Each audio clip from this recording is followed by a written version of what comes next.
Hello, welcome to Podsongs. Each episode I interview an inspiring person as material for a new song. Today I'm talking with I'm a member of a spiritual organization called the Aetherius Society, and this is the European secretary of that organization. Now, this is going to be a very challenging episode for many people. If I'd listened to this episode 2 years ago, I would have been very pushed to accept it. But so good luck. And I hope you can listen to it with more of an open mind than I would have a couple of years ago. The sound quality is very bad as well, unfortunately, so this is going to require a lot of patience, this episode. Unfortunately, I recorded it in a room with too much echo, and you really hear that. But anyway, enjoy. This is the European Secretary of the Aetherius Society, the Right Reverend Richard Lawrence.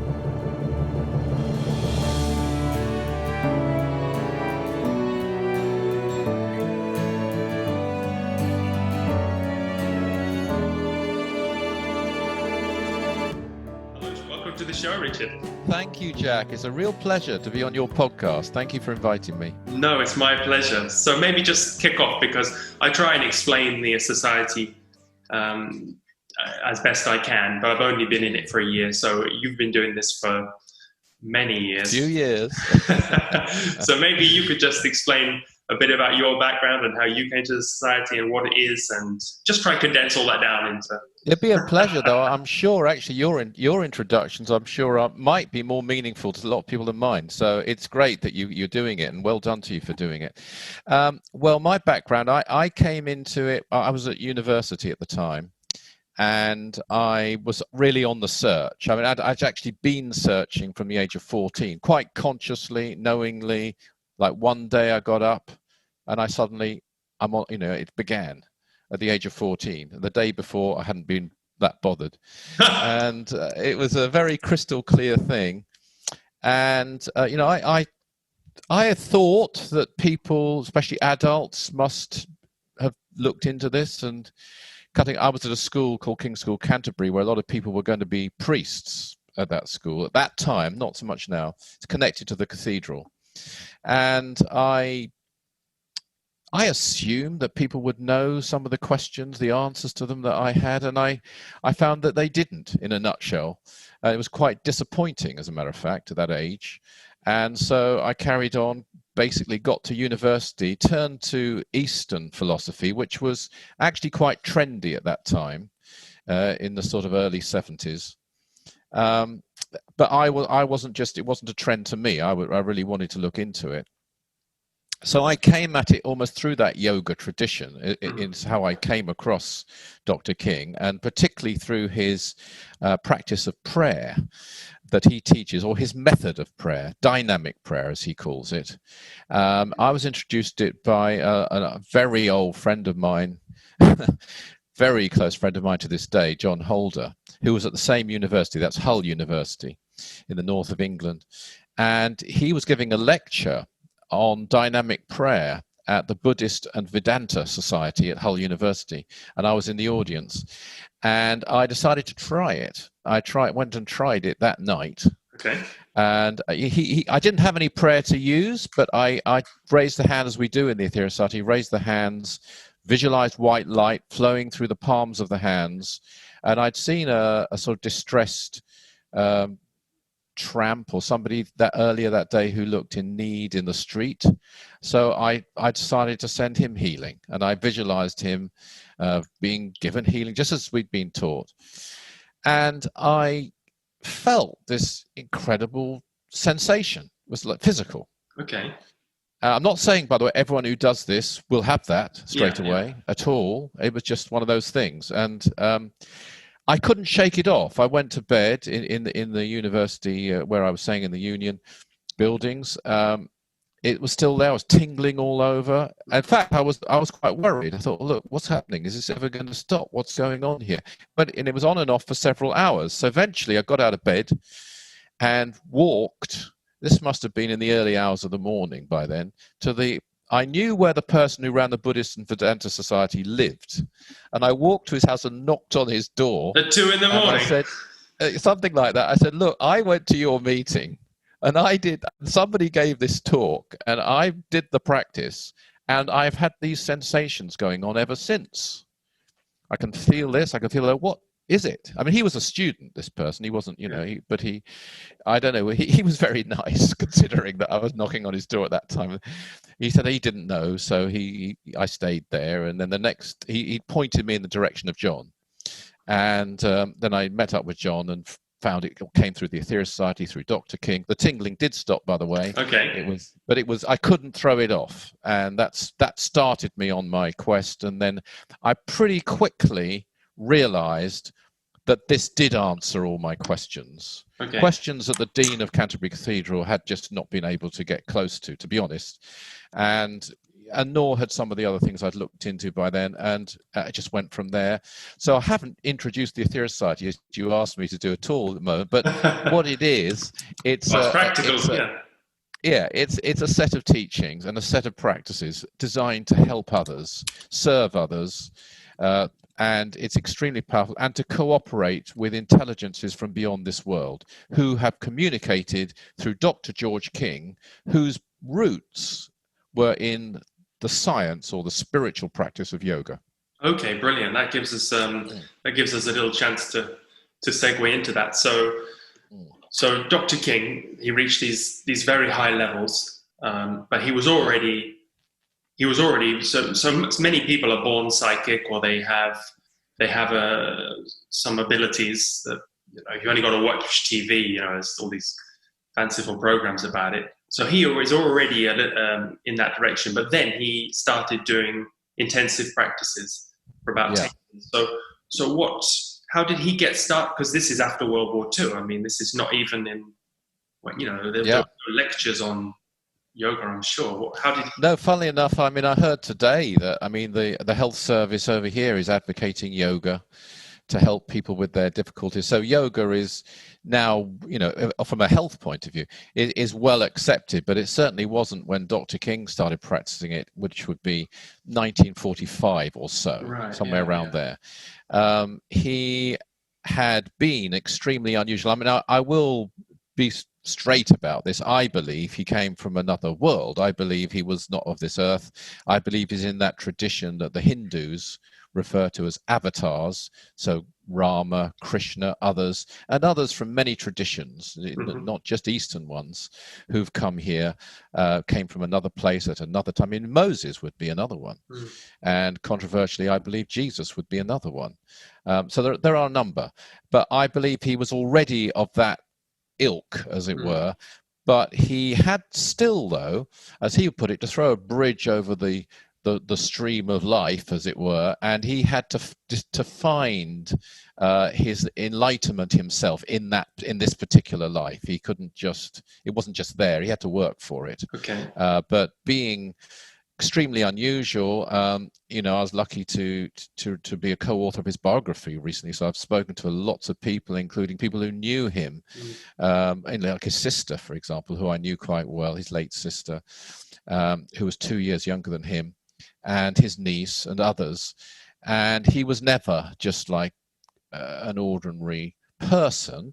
He was very humble, though, and quite shy and quite quiet. But he did have he was psychic as a child. He had healing power as a child. He had certain unusual experiences of what you might call powers from time to time in the years leading up to and after the war. Spiritual powers, I mean by that.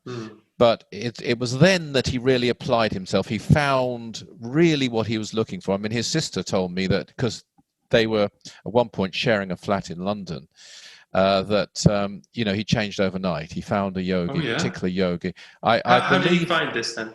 How did he? Well, he was on the lookout for it. Okay, like you, yeah. And so the theosophical movement then was probably bigger than it is now, very active, and there were a number of visiting yogis. I think, I can't be absolutely 100% sure of this, the yogi she was referring to is Shastri, Dr. Shastri. Who was in London, who did come to London. Who was in London, okay. and he definitely studied under him at one point. And he had actually, you can still, I visited when writing the biography, his, the place where he taught, which is still there. It's still a centre now. You can go there if you're in London. It's in Notting Hill. But that wasn't the only thing he did. I mean, he studied much later under another yogi called Sri Nandi, but he was very much self-driven. I mean, he wasn't dependent on gurus particularly. He did learn from a number of people. He was very active in the spiritualist movement, which also was much bigger then, I would say, more active then. Like seances and things like that. Exactly, and in England, and he was a medium himself. Right. He was a healer himself. One of his specialities was psychic self-defense. So he would perform exorcisms, and he was working in a whole variety. I suppose. Whereas if you look at, say, if I think of two other great 20th century spiritual figures from the East, this one would be Gandhi, another would be Sivananda. To take those two, Sivananda spent many years training in medicine. So he did what you might call more of a material study as well as his spiritual disciplines. Gandhi, as we know, studied in law as well as being involved in politics. Whereas Dr. King's whole study, whole focus all the way through was on the inner planes, which is where his mission was focused, the spiritual planes. And he went at it in the way he went at everything. I mean, one thing I discovered from all the people I did talk to, particularly those who knew him before I did, because I didn't really get, as it were, close to him until the late 1970s. I knew him before then, but I started to get close in the late 70s. And from about 77, I suppose, I talked to him pretty well every day, or saw him, or I was with him. And I wanted to know whether people who'd known him when he was younger, whether it was the same Dr. King, or whether he changed at some point.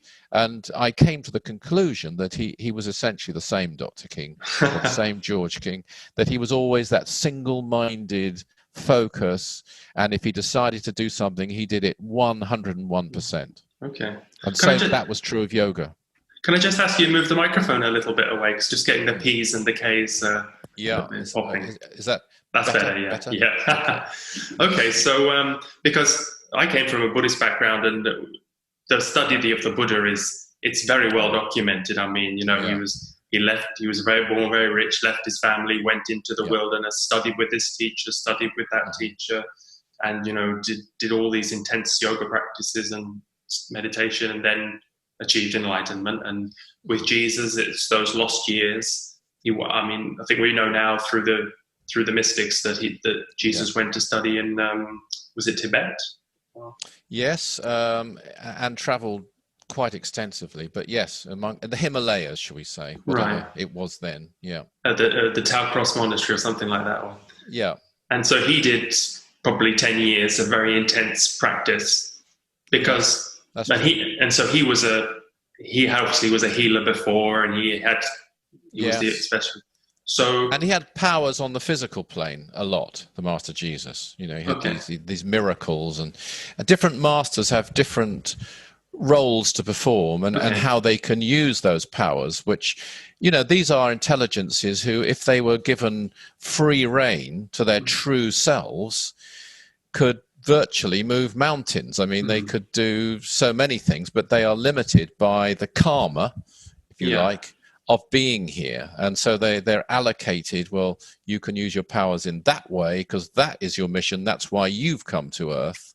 And another master might have to work in a different way. Okay, so they're all here for a mission. So they have their own mission, But before they all embark on this mission, they all have to raise Kundalini. They have to do this as part of probably the karmic balance. They have to do intensive practices. And again, it would depend on their mission. I mean, I'm not in a position to be dogmatic and say that every avatar who's ever come here has raised the Kundalini to the extent, say, that Dr. King did. It would depend on their mission. It's possible they didn't all need to do that in that life, depending how long they were on Earth for and what they were required to do. But it would be, think about it, where they're coming from, these other planets that they come from, which I believe are in this solar system, they live an entirely elevated life in terms of consciousness. I mean, they have their own trials as well to deal with in service to others. But they are at a very elevated state of consciousness just by nature. That's their state of being. They're coming here and they're born into great, tremendous limitation. And this is not new to the Aetherius Society. I mean, it's depicted, interestingly, if you go back to the Ramayana, when they're talking about Rama, for example, he was born under in mortal conditions, and this was a terrible limitation for him. But their natural innate instinct would be to get back to that higher consciousness state from which they came. Yeah, so they will strive, and they did. And it may be that all of them raised the Kundalini in its entirety, but I don't know that. But certainly a number of them did, for sure, and Dr. King certainly did. So this is after World War II, then. So he's found a teacher. So he's working He has a full-time job at this time as well. Yes. So he comes home from work and then he does his practices, or does he get up early in the morning? How does he start?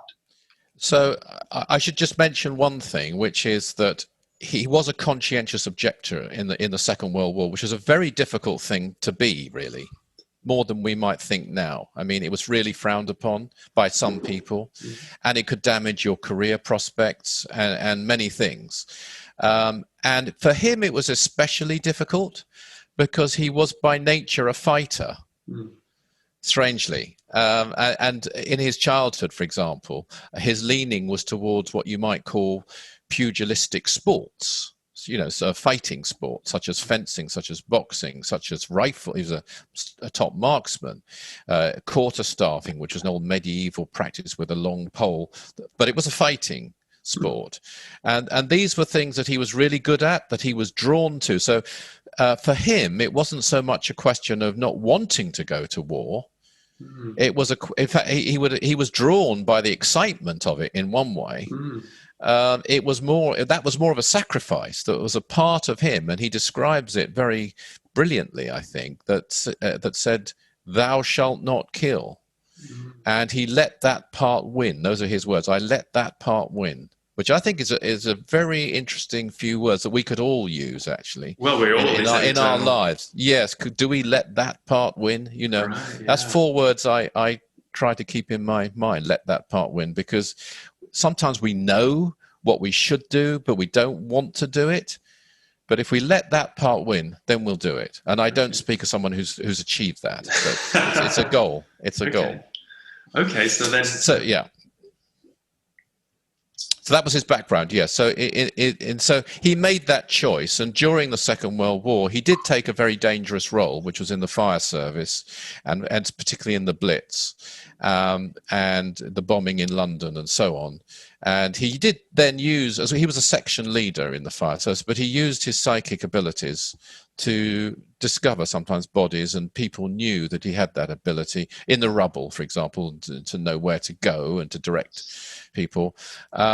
He wasn't, I mean, as his sister said, he wasn't fearful at all. If there was a problem, he was always the first one in. So it wasn't his nature to retreat, as it might be as a more pacific person. Would be more drawn to pacifism. He wasn't. He was a fighting person, but he did it because it was right. And it was actually stated later by the Master Aetherius that had he not done that, it would have been very difficult to use him in the mission that he was used for. Yeah. So, and he had an experience actually in a place called Torrington in Devon, where I believe, I don't know this, I know he had the experience there, that's for sure, but what he was told I don't know, but it looks to me that that's when he was told not to fight. But I'm deducing that because he was 20, it was 1939, He said it was a very significant experience that dictated certain moves that he later made. And all his friends going off to war, you know, and everything. Yeah, and he was, as I mentioned, a shy person. He came from a agricultural background, and so he wasn't a great socializer. Even his sister said, even when she knew him, he was always off in thought and thinking and striving for something higher, and not satisfied by things that would satisfy a lot of people. Satisfied her. He was always looking for something deeper, something more. He had a sense of mission, she said, right from the beginning. But no, nothing would stop him if he made his mind up. I mean, when he later started the Aetherius Society, it was extremely controversial. I mean, to talk about contacts with beings from other worlds then, in the 1950s, in England, he was ridiculed mercilessly for it in the press, as you can imagine. Even now, I mean, I did an interview today on Radio Sussex where they've had a lot of UFO sightings. And it's much, I mean, the climate has changed immensely. But even today, an interviewer had to ask me, do you think they'd been drinking too much? You know, it's pathetic, really. Especially now, but on the whole, it's a very different climate because most people believe in such things. But then nothing. My point there is that nothing would stop him. He was extremely brave. Now, to your question as to how he regulated his day, I mean, he hasn't told me, and he hasn't told anyone that I know of, but certainly the impression I have from him is that the jobs that he did, and he did more than one job, but one of the jobs he did was driving, were simply to, as he put it in those days, to pay his way through university. And he'd be asked, as he was driving a taxi, by a client, well, what do you do? He said, well, I'm doing this to pay my way through university. They said, oh, what university? He said, the University of Life. So that was his thing. So the job was just there to pay the way. I mean, he didn't have any income. He didn't have any private funds or inherited money or anything like that. But he had to help his parents. So he needed to work, but that wasn't his motivating factor. So I think what he did, from what I gather, is that he would work whatever was required. He lived modestly, in a sort of in a bedsit in London.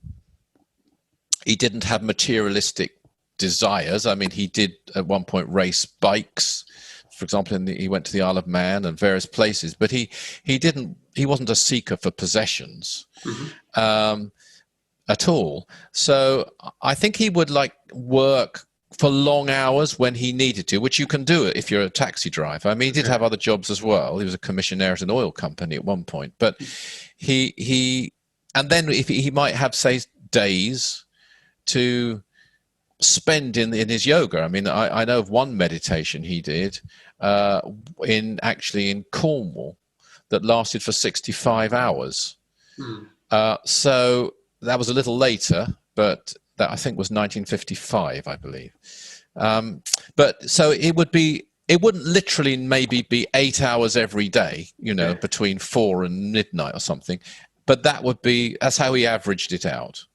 Okay, so this is obviously very intense because, I mean... Very intense, yeah. I mean, if you sit down for an hour in a meditation class, it's a long time, but about 2 hours maybe, some people might have done for 3 hours maybe, but to do a long 8 hours of just imagine if the practice is just meditation, it's just sitting there and not moving, is just hard enough. But what practices did he do besides that? Well, the yoga I'm talking of isn't, just to be clear, just the physical asanas, which a lot of people now seem to think is yoga. Right. What was then called hatha yoga, might still sometimes be called hatha yoga, was just a branch. He did it, but it wasn't by any means his main focus. And by the way, I completely agree with what you just said. I mean, I've only done 8 hours of yoga practice once on the trot. That's because mainly he didn't really want his students doing that, and we didn't get much vacation when he was around, or holiday time. I mean, we got some, but not a lot. He wanted us to work for others. Well, that's probably important. That's probably important to mention that this is not a podcast to advocate people to This is the way of service is now. It's something he needed to do for his mission. So he could teach us. And it worked for him. Yeah. He had to sort of reach that very elevated state that he did reach in order to perform his mission.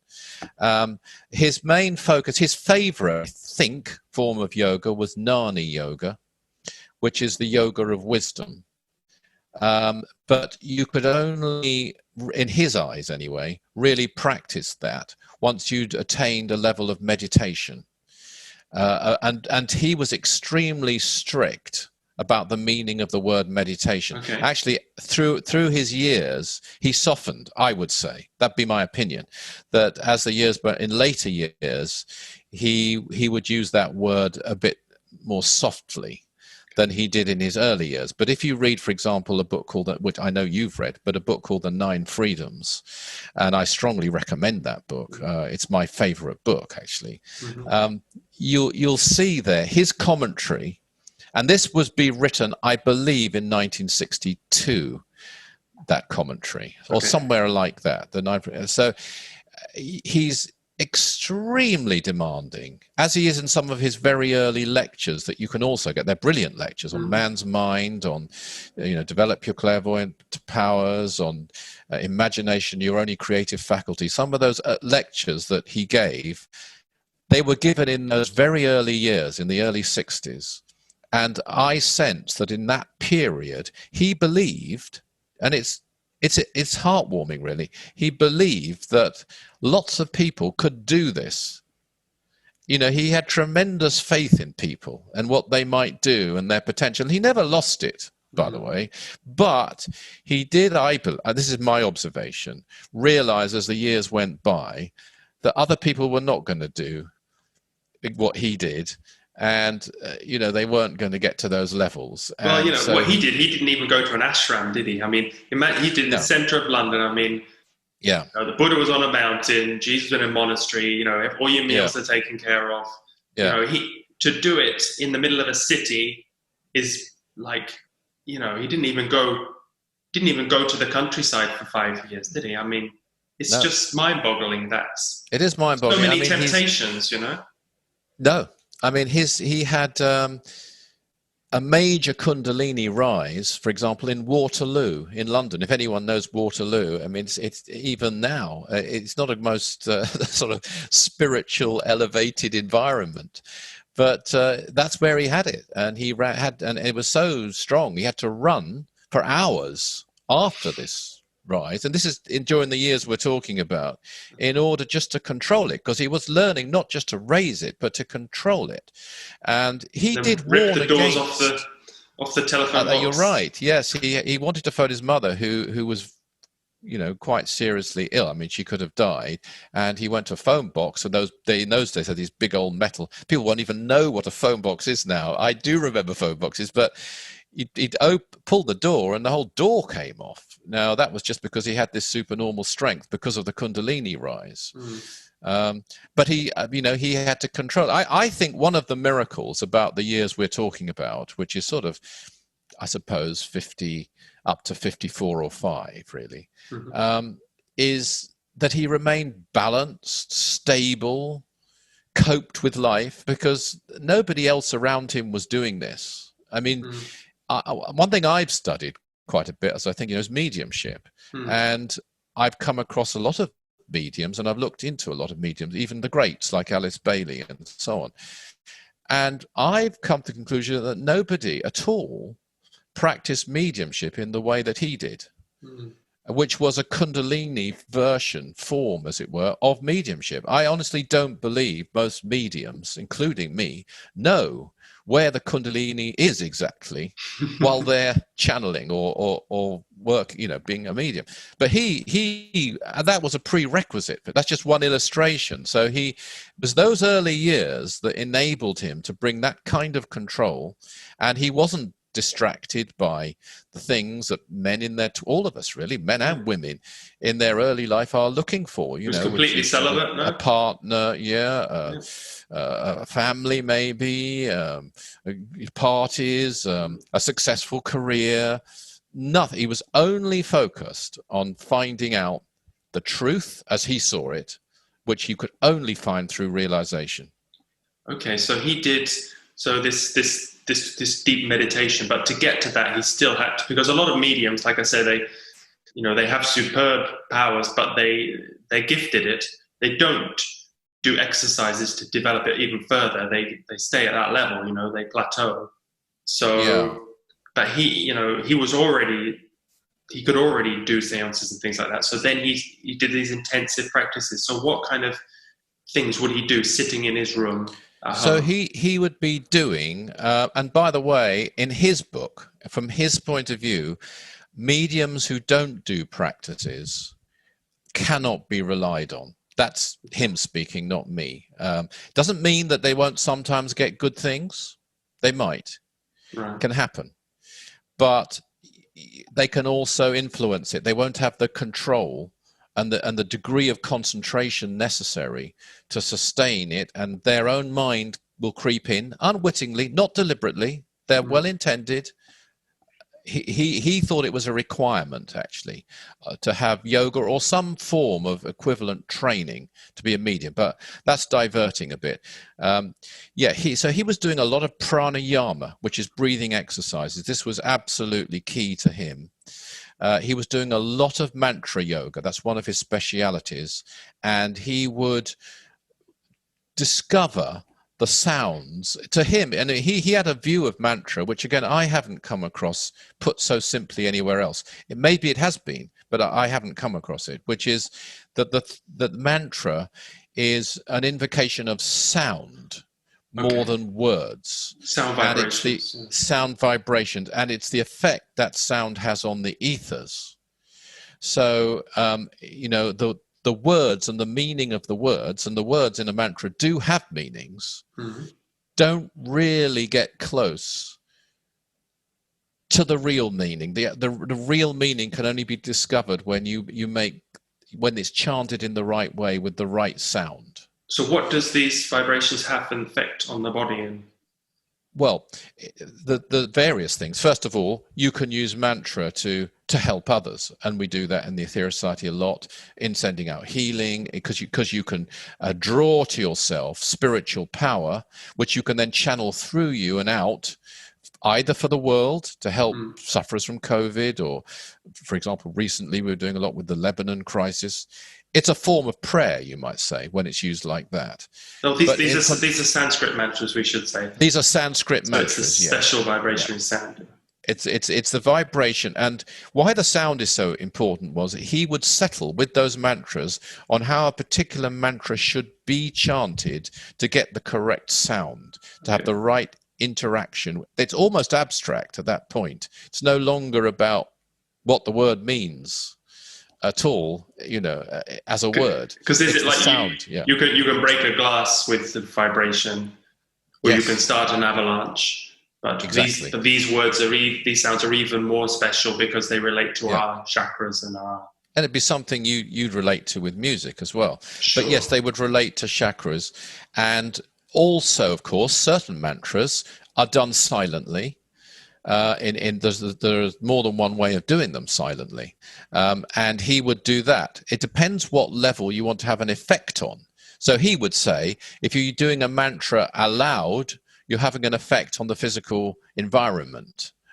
If you're doing it in certain other ways, you might have, and silently, you might have an effect on the mental or the psychic or the spiritual environment and your internal environment. Right. I know when I developed psychic abilities, and when I started to do that, that was one of the main things that I did. Which was silent mantra, and that can have quite an effect on you internally. So how long have you? The key thing is control. I should just quickly say that it's not just activating powers; it's using them in the right way for others and controlling them. And so you have to still the mind completely, you're just focusing on the mantra.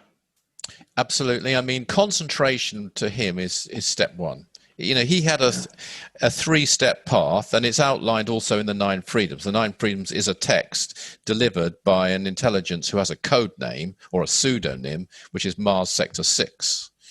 And it's outstanding. And then he comments on it. In my opinion, sometimes the commentary by Dr. King is more advanced in a way than the text itself. Right. That's my view. In other words, and we're talking, as I said earlier, about sort of 1962. His standards were so high that he immediately takes it in his commentary off to a very high level indeed. And the text sometimes doesn't have to be read in such a rigorous way. And I think that is because of his innate advancement. And that's partly because of those 10 years where he did that, which I haven't found, actually, Jack, anybody else in the West who's even claimed to have done that. So, yeah. It's a one-off. And to do it in that, when you're between, 25 and 35, you're kind of really vigorous, you're fit. You devote your energy not to material things, not to relationships, not to, okay, his mother was alive and he saw her and father, but he wasn't a massive family person. He was fine. He had a sister, but he focused his energies internally on Raja Yoga, which is control of the mind and control of your psychic powers and abilities. Jnana Yoga, Bhakti Yoga to some degree through the mantra, which is devotional. But I would say that Raja Yoga and Jnana Yoga were his two favorite yogas. And then he threw himself later into Kundalini Yoga. But he didn't recommend people to do that because it could be quite dangerous. He mentioned the way he did it. He mentioned that because he wasn't the only person. Obviously, he wasn't the only person in London doing it at that time, because he says that one of his friends was in a wheelchair afterwards. Yeah. I've met people, I don't know whether it's true. I met a gentleman at the Theosophical Society who's quite a bit older than me, if you can imagine that at all. And he said that, he did it and he couldn't walk for a while. And if you're doing those, because some of those sorts of exercises are physical, that they're physical ways of forcing Kundalini up the spine. And they use, they use vigorous types of breathing and physical internal pressures. So locks like bandhas and... Yeah. I mean, they're around. I mean, they're out there now. I mean, and there are some Kriya Yoga exercises that are out there that probably shouldn't be out there, but they are. And I would just give a warning with that. You can raise the Kundalini. I mean, there's a methodology, for example, in the book Realize Your Inner Potential, which I was honored to co-author, but it's his book and the practices that he knew and used. And there is a Kundalini visualization there, but it's based on visualization. It's not based on force. And even then, one needs to take certain precautions in doing it. And he was very careful. That's the only exercise actually in that book that he hesitated to put in at all. But it isn't a physical Kundalini Yoga exercise where you're physically trying to force that, because the danger, Jack, it would be that you would succeed and you wouldn't be able to get it back down again. Right. I think, sorry. So you have to have a lot of concentration. You do. I mean, I must say, the people that I have met, and I've met teachers and people who say they're students, I've never found them to be doing what I would regard as proper Kundalini Yoga. They call it that, and it isn't that to me. And so if you're doing that kind of so-called Kundalini Yoga, you'll be quite safe, because it isn't going to work. Really. Okay. The danger is when you actually come across one of a good teacher. Yeah, a good teacher probably wouldn't, they wouldn't give it to you unless you're under their tutelage and in their personal presence. Because you have to be able to concentrate on a fish scale or a postage stamp for 8 hours without getting up and going to the toilet or thinking of another thing. Yeah. Well, if you can do that, and who can do that? I mean, but if you can, you're way on the way. I mean, because it brings us back to the mediumship thing, actually, because if you've got a good grounding in concentration, and I personally wouldn't recommend a postage stamp or fish scales, I would say do a mantra if you know one, or do the 12 blessings, or do some prayer, or concentrate on a positive affirmation. You might as well, if you're going to put your time into it, concentrate on something that's useful and productive. But to have that fixity is extremely rare. And so when you start to get elevated experience, even in my limited experience, when I've started to get higher intelligences and I'm trying to be able to receive communications from them, there is an instinctive, some yogas would call it sattvic. It's a sense of peace and bliss that can envelop you, and it's very nice, but it can make your concentration wander, and you can just relax into it. If you're not careful, stop concentrating, and that's when some mistakes can creep in, strangely enough. It's trying to stay focused. And in his case, he was overshadowed, just to name one, the Master Jesus. And he doesn't get, the very essence of that being is beautiful. And can you imagine being overshadowed by such an intelligence? And to remain, that's where you need your grounding, your concentration, and he had it because of all those years of training. Yeah. So because also when I'm doing mantra or deep breathing, you get to deep thinking, because you get when you're just sitting there meditating, you turn the brain off, but when you're doing these exercises, because these exercises, you're actually getting better ideas. So you grab onto them and I'll do this and I'll do that. So it's even harder. A strange thing there. You're right. I agree. And it's a strange thing that, because you mentioned, sort of meditation, you sort of turn your brain off and so on. And that's how it's in mindfulness and so on. And it can be good for your health. Yeah. But it's not meditation in the way that Dr. King saw it at all. Meditation, it might be a way of sort of stilling the mind and feeling calm and dealing with stress. And I've taught it myself at times. But it's not the meditation that Dr. King spoke of. Meditation that he spoke of came right down the line. So you have this intense concentration. When you've developed that, he would say, then you can start to go to the next stage, which is contemplation. And the next stage beyond that, to Dr. King, was meditation. Now, in that way, he was stricter than, for example, Swami Sivananda. And Swami Sivananda was really strict. But, he was dharana, dhyana, samadhi. And it's the dhyana, if I pronounce that right, stage, the second stage, which they refer to as meditation very often. But to Dr. King, the only true meditation was samadhi. I must say, though, as I said earlier, he did sort of compromise on that more as he got older. And I do remember, for example, when I was in Los Angeles, he would send some of us into the temple to meditate on this or that. And he wasn't expecting us all to raise a Kundalini to the Christ center. So he did change. But in those early days, he was nonsense. And I think that's because he really thought what he'd done, others could do. It was probably a shock to him when he found, well, actually, it is extremely unusual. And he is really unusual. So most people today, the most popular, 99% of people are doing a meditation, which is not meditation, as we just said. They're having a concentration practice. So they're concentrating on their breath, or they're watching one of these, listening to one of these meditation tapes, which is just concentrating and trying to still the mind. And everyone's focused on this stilling the mind. So, but what Dr. King did is he increased the voltage with these practices. He did, and he had a different, what comes down to it was his motivation. Because a lot of people now are turning to meditation and mindfulness and yoga as a sort of adjunct to improve their life. Mm-hmm. And that really means their material life, their emotional life, even possibly their career life. So they can function better. Some businesses are So their goal isn't a truly spiritual goal necessarily. Doesn't mean it's bad.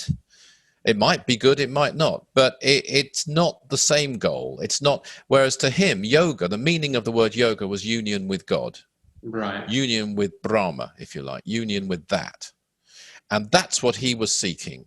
To contact his higher self through yoga, and he called I think it was his first book, Contact Your Higher Self Through Yoga. That was a reflection of those years that he'd been. I mean, those are practices in that book that he didn't invent. He modified them from what he'd been taught, made them safer than what he'd been taught, and added, I think brilliantly added, aspects such as affirmations to them, so they work, and then people could use them safely. But he never saw, to him, yoga, if you'd said to him, well, yoga's a good thing to help you with a stressful day at the work. No, that wasn't how he looked at it. No. Or to tone up your body so you'll be more attractive, or even healthier, which is, I'm not saying that's bad, but it's not the aim, and that's not why it was devised. Okay, and all the yogas would say that, by the way. I mean, Sivananda, Yogananda, Vivekananda, I love them all. And they'd all say it. Sivananda's uncompromising. I mean, it wasn't about that, but it's become. So it's partly a good thing and partly not, I suppose, the way it's gone. It's a good thing. More people know about it. More people use it. But it's also been, I don't want to say debased, because that would be wrong, but it's been brought down. People don't realize that they've lost track, or they possibly don't even know about the elevated aspects of it. So it's what it's really there for. Sorry. Sure. So if someone's doing an hour meditation and the return on investment compared to the practices Dr. King did are very minimal compared to if you just sit there and... Well, look, I certainly don't want to sound discouraging. So don't get me wrong. I'm sure there's a lot of people doing these practices who are on a spiritual quest, and that's great. And it can work. And if you did an hour a day, it would be, I think, fantastic. I think it would be very rewarding. I mean, as you know, our focus now in the Aetherius Society is primarily service. That's what we believe in. That's the greatest yoga to us of all of them. And Dr. King said that. It's greater than Raja Yoga. It's greater than Jnana Yoga. But he also said that the other things can help you in your service, and they'll help you with your motivation too, because it's quite a difficult thing to be motivated in this world with all the subliminal messages that are coming at us from all over the place in the world, by a spiritual force or a desire to serve humanity or desire to serve others. And so doing those practices will help. I think it's essential. I mean, I do breathing exercises every day, and a lot of people I know do. And, I find it necessary for myself, but it's not my sort of goal. But it's a wonderful thing. I look forward to it. And some people say, well, I'm so busy, I'm rushed, I'm here, I'm there.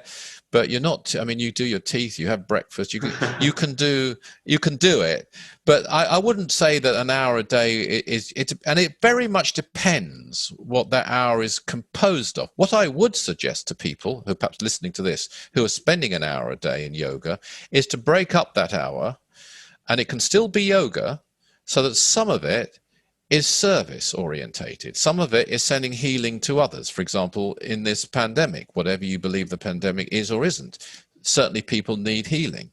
And that, or to send it for the betterment of the world, or if you like, for animals, or whatever you decide, you can send energy out. I think if you try that, I've certainly tested this, it will improve your development as well. The other half that you spend on your own development will be better than if you're doing it all for yourself. Well, Dr. King was very big on that. He was also, when he's starting out, his friends, he would tell them off for spending hours meditating, saying you can send out energy through your palm of your hand and your heart chakra into a hospital instead of just sitting there trying to refine your own mind. Yeah, very hot on it. And he used to tell the story of the person who walked on water. I think MacDonald Bain was a mystic, I think from South Africa, who traveled in India. We're cutting the long story short. He was taken there by his own teacher, who I think was Tibetan, I believe. And they came across one of these yogis who developed the ability to walk on water, which isn't, unknown. I mean, Jesus practiced it, but it was practiced by certain yogis. And it took him 10 years. The teacher asked him, so how long did it take you to learn that ability? He said 10 years. And he could demonstrate it. And the yogi said to him, and you've saved yourself 1 penny on the ferry. He said, get back, give healing, teach. Yeah. And apparently this yogi did. He listened, he thanked him, he changed immediately. The next time he was seen was in the marketplace, healing, teaching. He'd lost that. Who said it to him? Who was in? So MacDonald Bain was the writer. This I don't know. I'm guessing it might be the 1930s or 40s. I'm not sure. Something like that. The story Dr. King used to tell.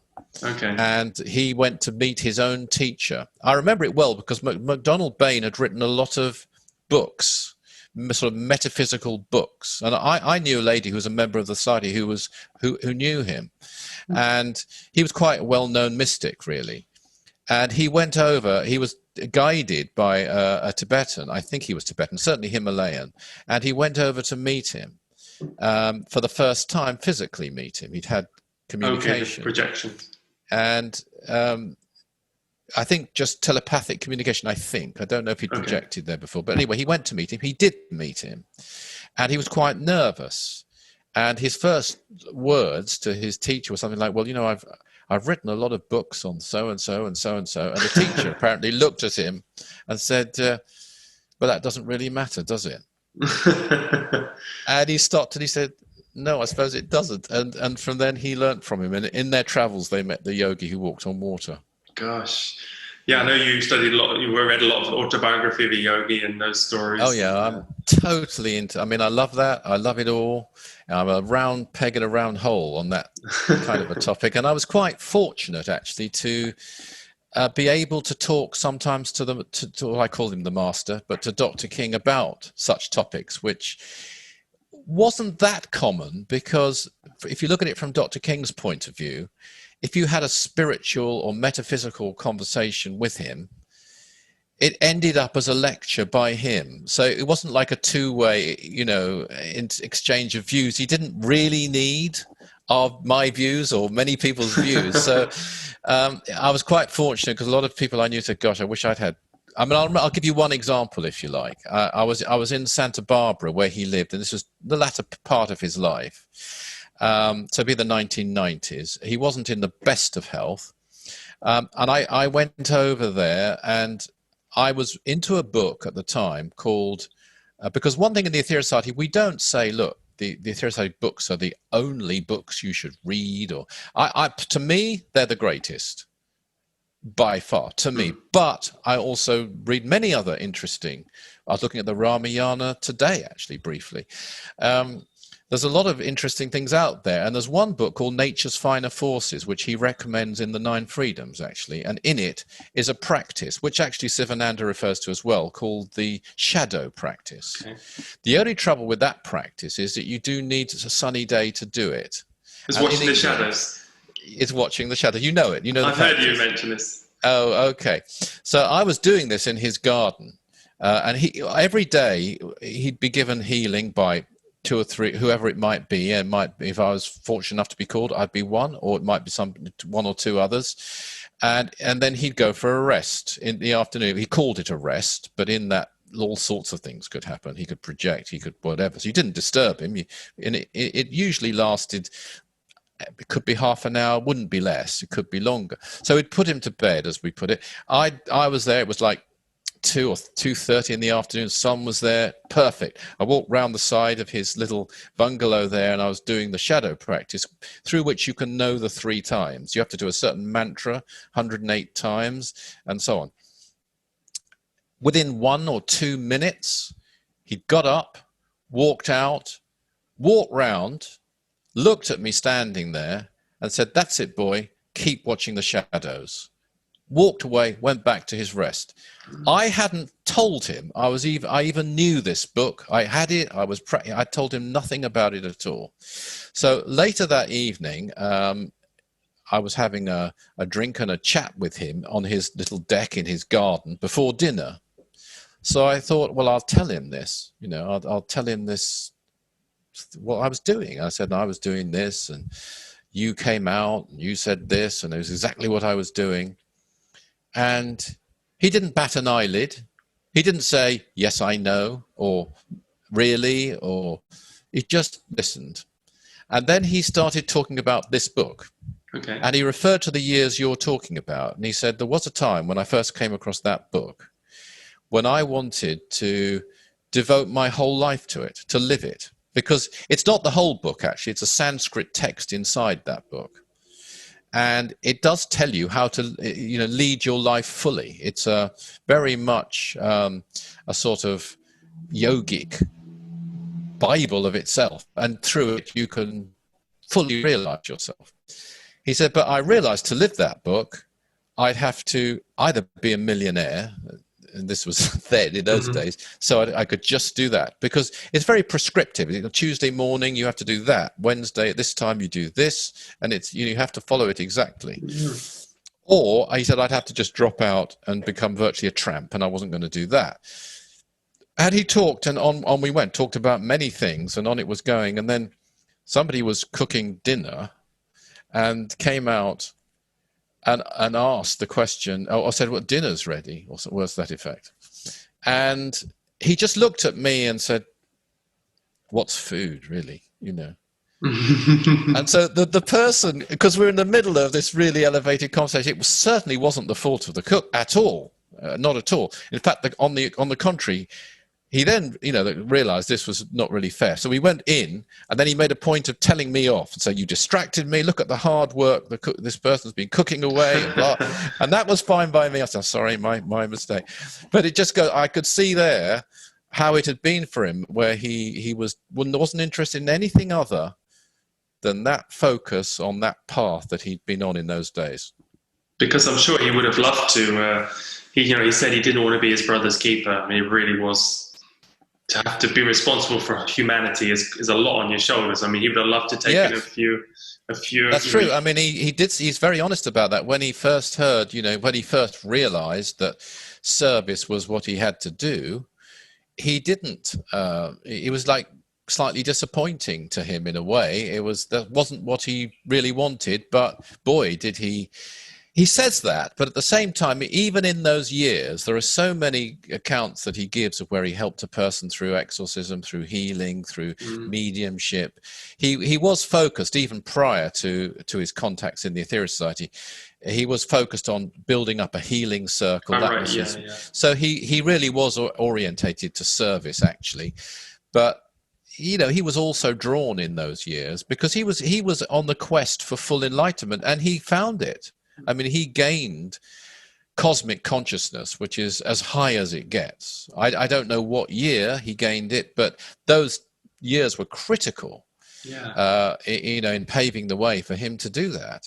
It's probably important to realize that an hour when he started practicing of that 10 years is not equivalent is equivalent to 10 minutes later or whatever in the back. He accelerated. So what would have taken him? That's true. What would have taken him, a day to do in the first year, he might be able to do it in 10 minutes after 5 years. So he's accelerating all the time. Yes, and when he entered samadhi, in order to take a transmission, sometimes he'd be given just 1 or 2 minutes notice. I mean, he had to sit down and do it very quickly. Once he was reprimanded, actually, one occasion by Saint Guling for forcing it too much. Saint Guling being an ascended master of this earth, because it's not good for him to do that for his own well-being. But he could do it, as you're absolutely right. And the other thing I would also throw in here is that experience can't be measured in time. I know that may sound like a platitude, but it's really important. I mean, you can have like 7 minutes. I mean, there's something that you know about and I know about, which is, and I don't want to divert from your topic, but it's known as the initiation of Earth, and people who are interested can look into that. But that actual initiation, I believe the time that it actually took to do was 7 minutes, the actual time when energy was being poured into Earth. The reason I mention that is because those 7 minutes were more valuable in experience terms in the history of this earth than possibly hundreds, thousands, or even millions of years. And that principle applies in yoga. You know, you can have an elevated experience which can take place, you know, in a relatively short amount of time on the clock, but it's 1,000 years of experience. If you get it right, and that's a big if, but if you really get it right, yeah. Because he was being advancing all the time. I mean, yeah. Like I mean, you mentioned that meditation he did in Cornwall. Was it 65 hours? Yeah. And he held his breath. There was no breathing in that time. I'm not saying that. I haven't heard that there was no breathing in that time. It's possible, or I might have missed it, but it's possible. Certainly, he could hold his breath, and he did hold his breath for long periods. Yes, he did. So in the beginning, he would, you know, he's doing all these pranayama breath holds. It's all about increasing the prana in the body. Yeah. So and excuse me, he would use various forms of breathing exercise to draw energy in. But his main focus, I mean, he honed in on Kundalini in a way that I find quite unusual. It's not unique. I mean, there are other masters who've honed in on Kundalini, that's for sure. But he saw that. He was a very scientific person.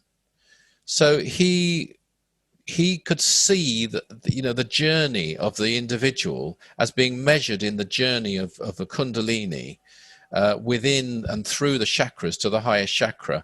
And that, as far as he was concerned, is the only reason that we on Earth are here, to master and control that force. You don't actually need to do Kundalini yoga to do that. You don't, I would even say this, you don't have to have even heard of Kundalini to be harnessing it, using it, and raising it.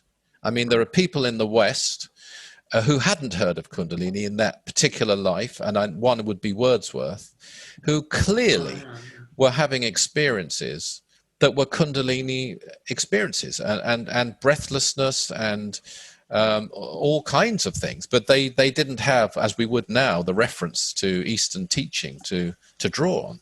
They were just doing it. Maybe they'd done it in a former life. Maybe you can have a realization at any given moment, but you just might not know it's Kundalini.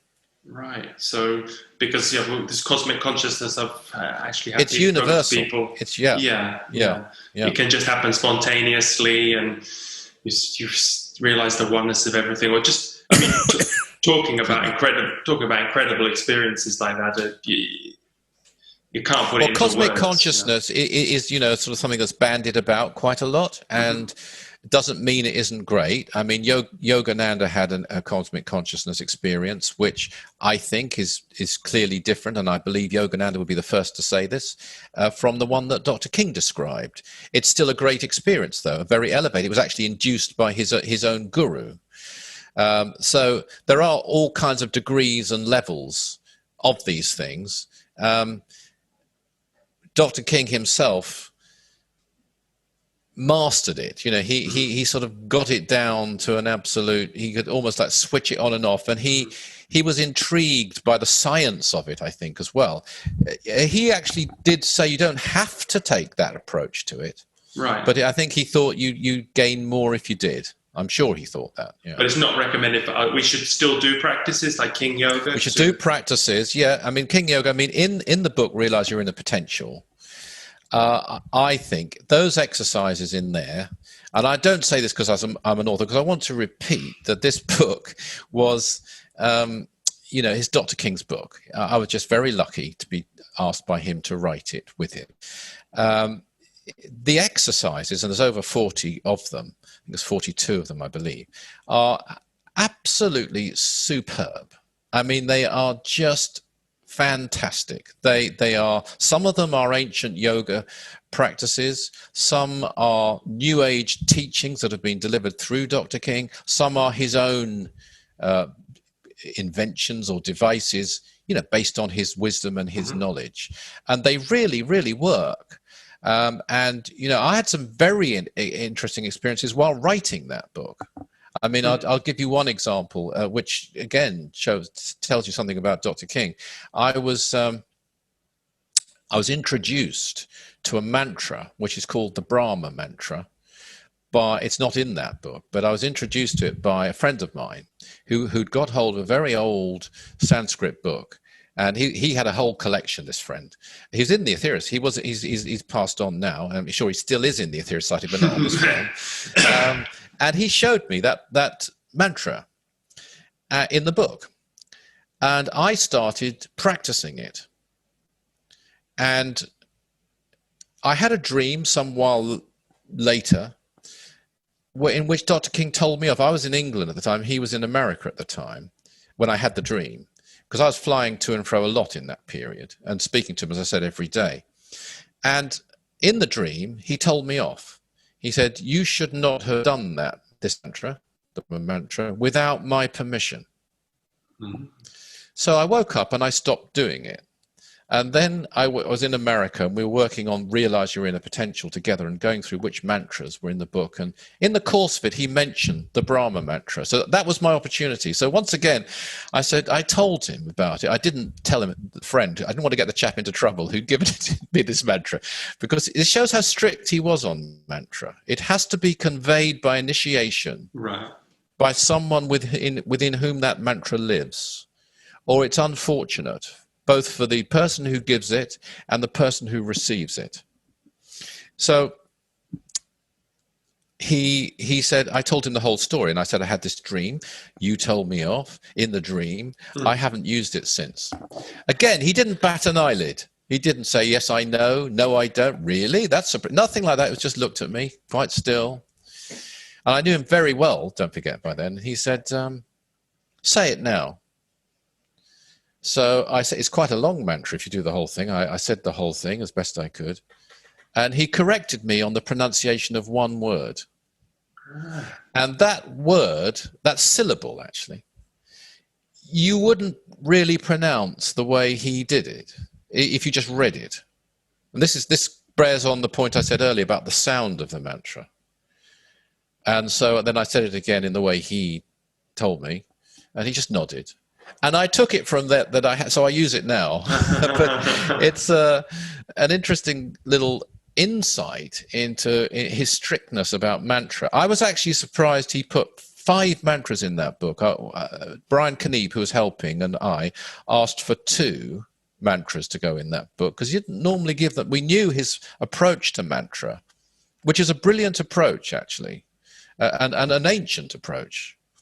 That somebody you can only convey an advanced teaching if you know it yourself, at least to a certain level.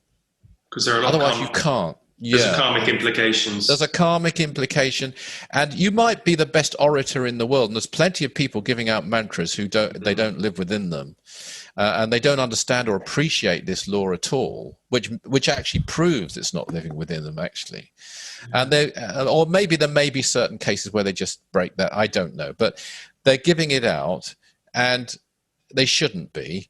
And if it lives within you, though, you might not be a very good communicator, but it lives within you. The essence of the teaching is carried. I mean, the ancient Tibetans knew that, for example. They weren't looking for like someone who's qualified teacher, who's the best speaker, who's the best. They were looking for the person who's demonstrated that lesson in their life. That's the person who can continue. We know that. I mean, if you think about painting, I'm not an artist, my wife is, but if you had the choice, you wanted to learn painting, and you told, well, look, there's this fantastic scholar at University London who he knows the history of art backwards and sideways, and he can tell you everything you want to know about the brush and everything, the pastels and you name it. Or Rembrandt. You can go to Rembrandt, who was apparently very short-tempered, very difficult, not very helpful to some of his students. They say, who would you choose? Rembrandt. Why? Because he knows he's demonstrated a genius. Yeah. And that's the principle, I think. Well, it might be hard for people to understand, because mantra in our current society it's not accepted to the same level as the benefits of meditation. But I've heard there's some people who, when a mantra lives within you, if you hear somebody saying it wrongly or badly, it can cause you physical pain. Is that right? Or is that... It certainly can be unpleasant, and especially if it's said disrespectfully. And that might not be that the person means to say it disrespectfully, but they don't really appreciate what they're doing. And I have come across that. I haven't come across it so much in the Aetherius Society because we've been taught by Dr. King and he's very strict on it. But I have been to various festivals and events, and people are perhaps glib and they're taking it for granted. I mean, you know what it's like. If you really venerate, if you revere something that's worth venerating and worth revering, it'll mean much more to you. You'll get much more value from it yourself. And that's certainly true of mantra. The more you respect it, the more you cherish it, the more powerful it will be in your life. Yeah, I think it must be really hard for somebody to grasp. Like pranayama, you can understand, that if you can hold your breath for 20 minutes, then, that the energy is flowing into you. But to understand that you can calibrate your chakras and it has all this powerful effect on your auric structure it's hard. It must be hard to grasp, if you haven't studied It's hard to grasp, but what I would say to people who are finding it hard to grasp is that you can experience it. Okay. It might not happen immediately, but if you keep on, you will, in one way or another. It might not be the way you particularly want. It might not be in the way that is, you might be told in a particular Kriya Yoga school that, look, when you're really advanced, you won't need to breathe for 5 minutes, or, you might be given these little things, but that might not be the thing you need. You might find that actually doesn't happen and you think, gosh, I'm not doing very well. But in the meantime, though, you're developing tremendous healing powers, which matters far more. So, it'll come in many different ways. I mean, as I mentioned, I do channeling. I've done it for decades, but I don't suggest particularly that people do that. It's just something that I did, and I still do from time to time. But you don't have to do that. I mean, but for most people, healing, pranayama, mantra, there are many other practices that will be really effective in your life, and it will lead you to where you need to go. The best thing that can happen is that it makes you more inspired to take to the spiritual path and give you the strength to carry on that path and not be deflected by the many signals and the massive confusion, even in the spiritual world that's out there. By the spiritual world, I mean in the movement, in the sets of teachings that are available and the claims that are made. You have to be able to discriminate, because otherwise they can't all be true, because they contradict each other. So and if you don't know, somebody might come across the Aetherius Society. I wouldn't expect them to take my word for it or your word for it. They don't have to do that. They just keep an open mind, and they might come across something else that they don't know. But if you keep on, and if you use the practices, sooner or later you'll know. You'll be able to discriminate. Your intuition will guide you, and your logic will guide you. Yeah. And you'll say, okay, that's got substance. I mean, that's one of the things I love about Dr. King's teachings, actually, and the teachings that were delivered through him, is that they are, they have tremendous reservoirs of depth.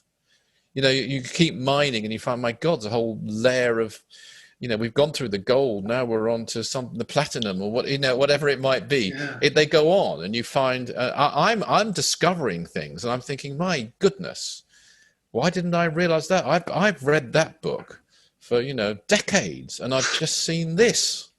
Well, I've seen what it means now. Sorry. I read Nature's Finest Forces, and I couldn't find the practice that you mentioned. I did look for it. But, okay. It's in the Sanskrit text. I must admit, there's a lot of philosophy. I think it's by Rama Prasad in that book, which can be quite heavy going, maybe. It is very heavy going.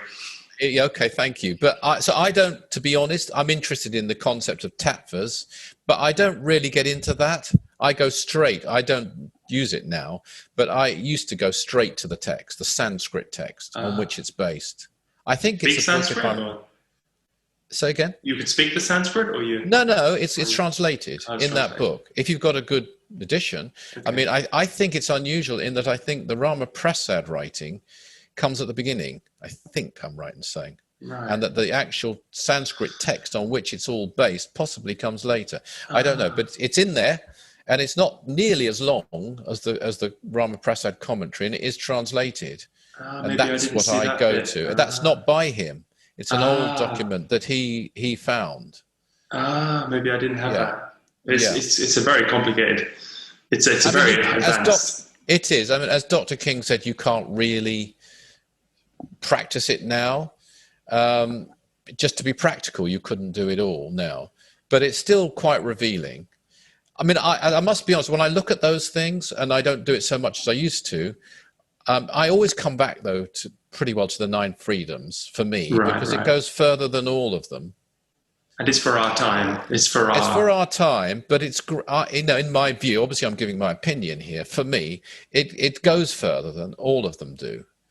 I factor into it that the commentary by Dr. King, although it's very explanatory, it's quite brilliant, it's also fairly advanced. And this is one of the things about Dr. King. He was extremely advanced, possibly partly because of those 10 years. He was coming at it from a very advanced place. So when he's talking about bravery, for example, which is the first freedom, he'll give us an example, the stage just prior to samadhi, that a person will go through where they feel very much alone and they're kind of tested at that period. And he gives that as an example. It's not an example that many of us wrestle with, because most people on this earth aren't just at the stage prior to samadhi. But it's there for posterity, and I think it's great that it is. And as I mentioned, when he's talking about enlightenment, he goes in the commentary straight into advanced, what we would call very advanced meditation, samadhi, as being the only real great meditation, which I'm sure is true, but it's not where most people are. And so, having said that, there's some things in it which are extremely simple, easy to understand and follow as well. But he is and was a very advanced teacher, but not too advanced. Not too advanced. No, well, he had to go through all those things so he could speak to us on our level. If he would just beam down, he probably wouldn't even be able to. He wouldn't be able to. He wouldn't have our vocabulary, have our, and he's gone now. But he has left us with all these missions which you are carrying out. Because when you do these practices with the prayer, or the pranayama, you're holding prana in the body. The mantra, the prana, it's all about this coming into the body and the chakras, and with the prayer you have the white light coming down and coming out of your heart and your hands, and you put it into batteries which are released at times like this. So it's all actually connected. It is all connected, and what you're talking about there, Operation Prayer Power, which I know you've done yourself, is a brilliant concept. And in some ways this pandemic has proved its brilliance, I think, more than ever, because the concept being that we store spiritual energy and can release it at a time of our choosing. Now, the idea there was that if there's a catastrophe, such as we did our most recent discharge, which was done from Los Angeles, actually, of Operation Prayer Power Energy, was for the Lebanon catastrophe, which that shows you don't have to be an evil terrorist. You can be a lazy, negligent person and be just as dangerous. That was the 10th, I believe, of the power of Hiroshima, that explosion. Well, we did, and that was just through mismanagement, selfishness. It wasn't somebody setting out to do it. They didn't want to do it, but it happened. There's a big lesson there, I think, for all of us. But point is, prayer power energy was used. But in this whole COVID, pandemic lockdown situation, we haven't been able until quite recently to carry on doing Operation Prayer Power, to charge that battery up, to store energy. But even while we haven't been able to do that, because we've been storing it over the years and the months, we had a reserve. And so we have been able to release energy. So that's why I say in some ways its brilliance as a concept has been proved as never before. That's fun. I mean, it must be hard to believe for people new to this, who are not psychic or who are not, that you can store something like this and it exists. But yeah, I mean, you're doing all these operations. You've proved it many times. So many success stories.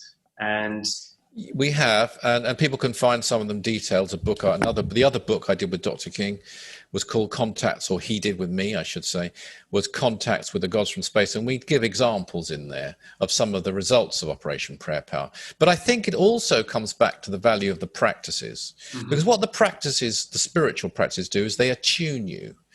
And so you're able to discriminate.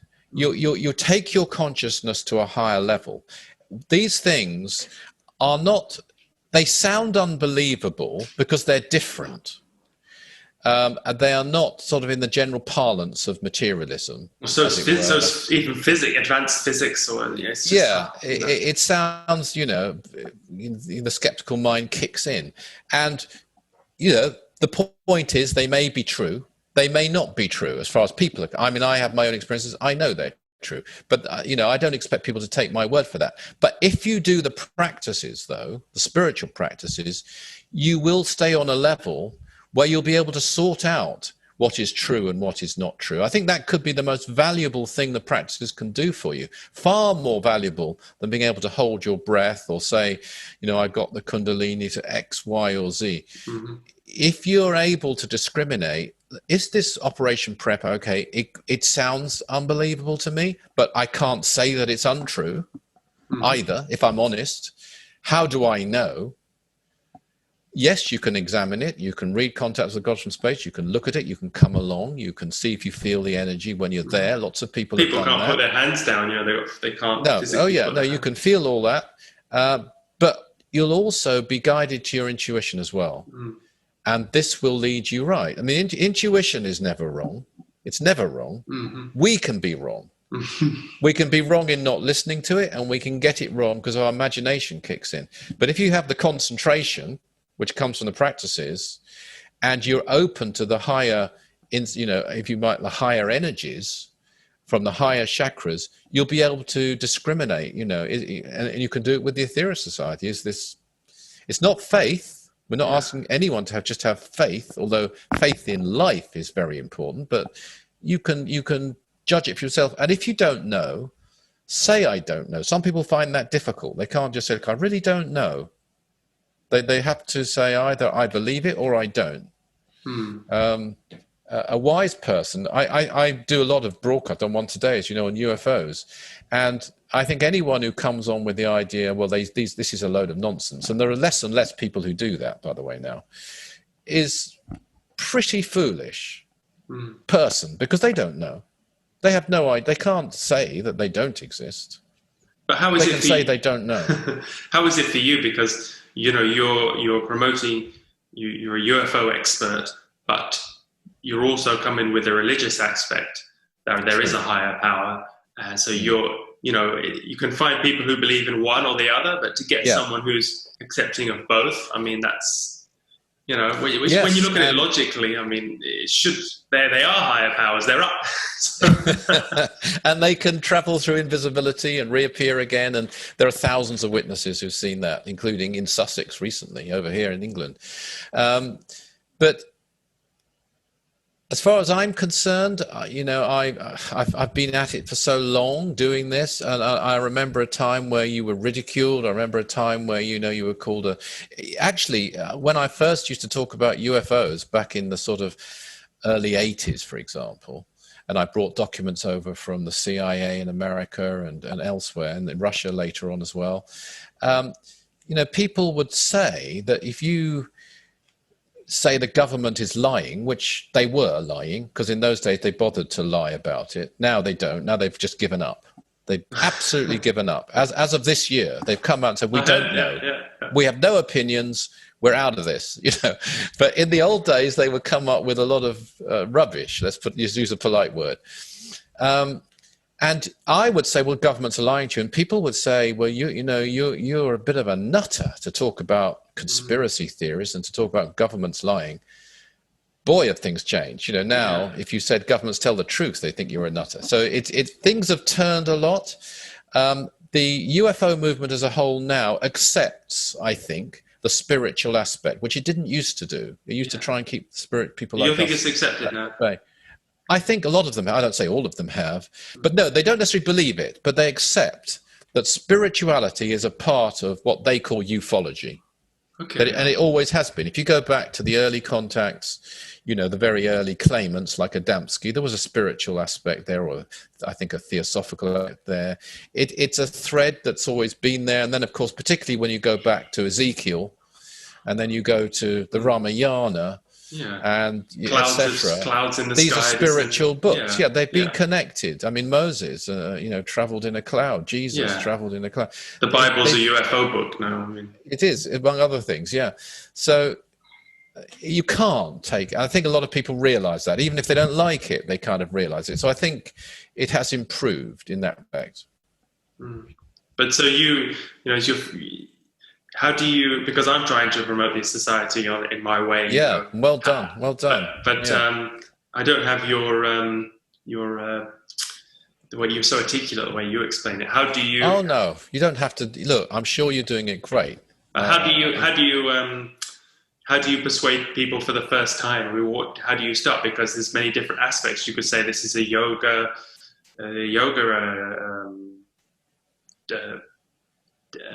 training, or your advanced yoga religion, or it's a UFOs, or it's yeah. You know, I've decided, and I talk a lot to Brian Kniep about this, who's the secretary in America, that there isn't one way to discover the Aetherius Society. There are many ways. People come to the Aetherius Society through sometimes UFOs. People might come how do people through... join? We have had people join as a result of UFOs. Okay. I think healing has brought a number of people. Because people come from Kundalini, Reiki. You know, it's like a... Not really. Well, they might do Reiki, but they come to us through the King technique, through the technique in the magic of healing, or you too can heal. And sometimes they've been patients and they've been healed by it, and then they get interested. Some people have come through yoga and spiritual philosophy. Some people have come through psychic development, and now moved, you know, beyond that. There's a whole variety of ways. There isn't one way. One thing I don't try and do, because you used a word there which was persuade, and I'm not saying I've never tried to do that. Probably I probably was when I first started, but I don't try and persuade anybody now. I don't think it... Well, even if it worked, it wouldn't last. They have to find it themselves. And so I'm not trying to convert anybody. I'm trying to share. I think that's a good policy to have in your mind, if they want to. And, you know, and if they don't want to hear about it, I don't force it on anyone. And I try to take it as far as I can. In my position, that, you know, I get sort of invited on some certain radio shows. There'll be a particular topic that it's about, but I'll always try and take it further. I mean, ended up on talk radio with a chap who's actually a friend of mine, James Whale. And, you know, we started out on UFOs. We ended up, including him and another co-presenter called Ash, sending healing energy out to the world in the studio. So you never quite know where it will end up. It's up to people to make their own choices. They'll investigate in their own, you know, in their own way, at their own pace.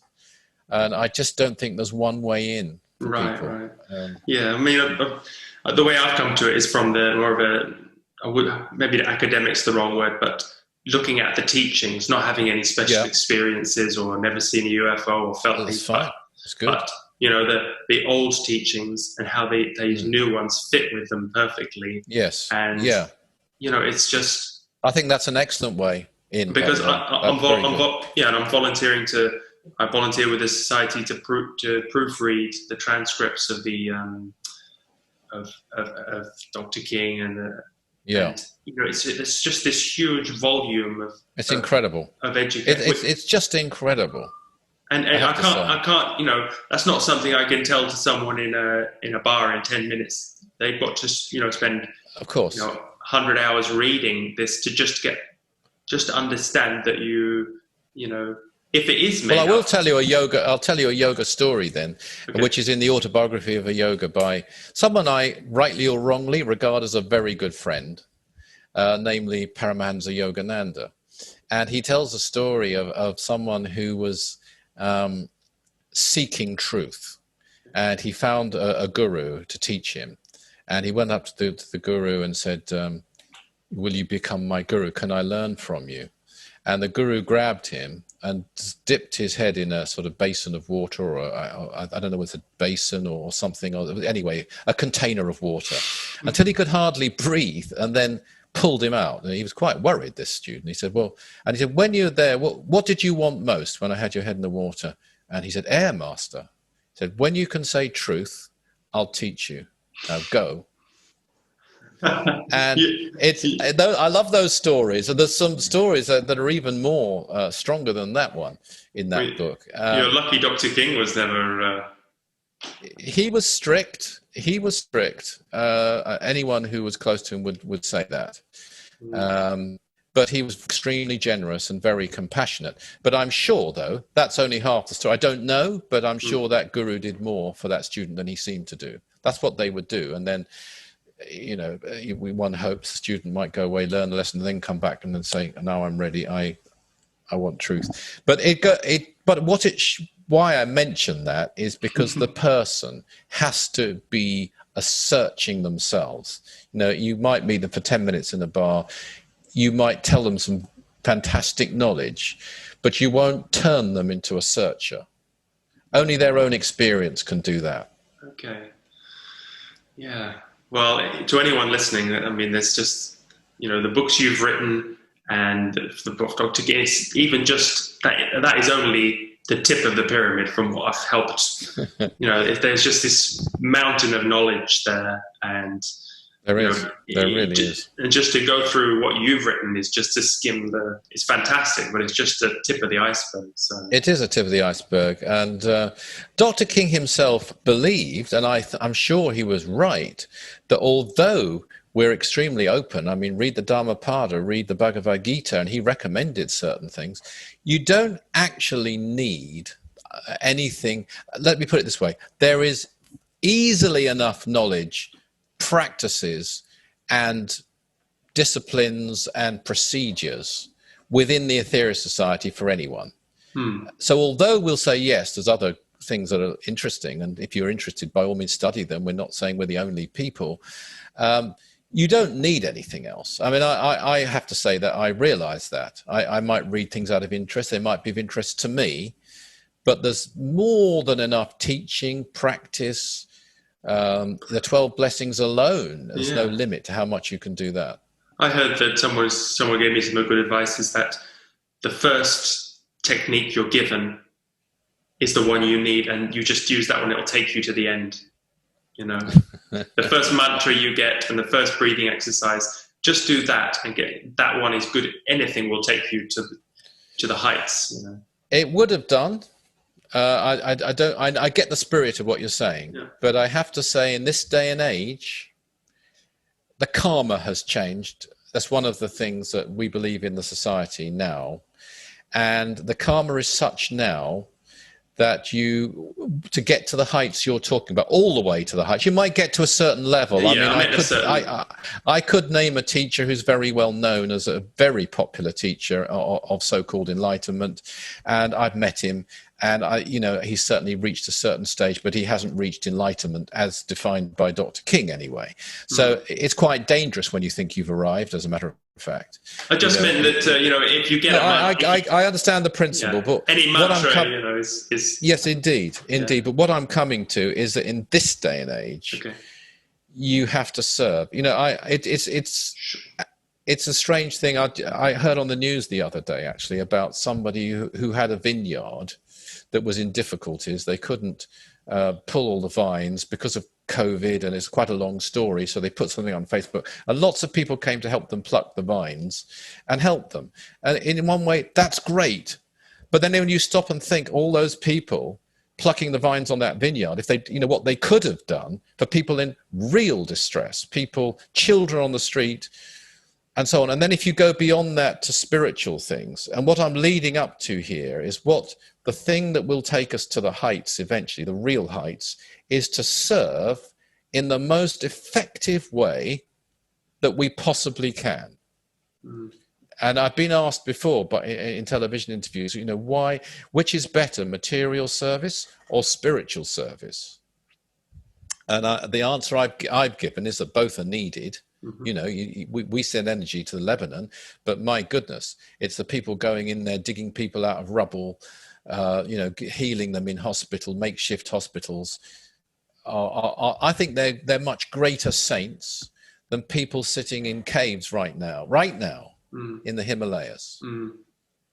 And they don't believe in spiritual things, some of them probably. They may not.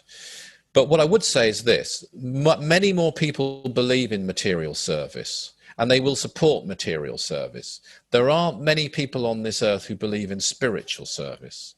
And in the case of the Aetherius Society, cooperating directly with beings from higher worlds.